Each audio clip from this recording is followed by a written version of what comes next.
మనకి ఇది వచ్చేసి ఈస్ట్ ఫేసింగ్ 128 స్క్వేర్ యార్డ్స్ అండి. ఇది బిల్డర్ వచ్చేసి మనకి 1,30,00,000 కోట్ చేస్తున్నాడు. ఇట్స్ నెగోషియబుల్ ప్రైస్ అండి. కింద వచ్చేసి మనకి పార్కింగ్ ఇవ్వడం జరిగింది. పార్కింగ్ చాలా విశాలంగా ఉంది. 2 కార్స్ ఈజీగా పార్క్ చేసుకోవచ్చు. అదే విధంగా సింగిల్ బెడ్రూమ్ హౌస్ ఇవ్వడం జరిగింది. ఇది వచ్చేసి హాల్, ఇది టీవీ యూనిట్, ఇది వచ్చేసి కిచెన్ అండి. బయటకు ఒక డోర్ కూడా ఇవ్వడం జరిగింది.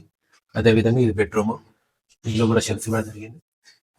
దీని ఇది వచ్చేసి మనకి కామన్ వాష్రూమ్ ఇవ్వడం జరిగింది. ఈ హౌస్ వచ్చేసి G+1 హౌస్ అండి, 128 స్క్వేర్ యార్డ్స్. సో ప్రజెంట్ మనం ఫస్ట్ ఫ్లోర్ లో ఉన్నాము. ఇది హాల్. సో టీవీ డిజైన్ కూడా మనకి సిమెంట్ వర్క్ లోనే ఇచ్చాడు. ఇంకా ఫాల్ సీలింగ్ వస్తుంది ఇంకా.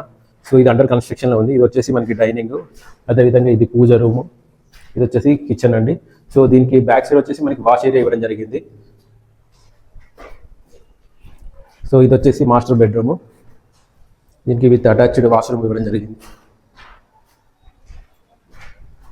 అదేవిధంగా ఇది వచ్చేసి చిల్డ్రన్ బెడ్రూమ్.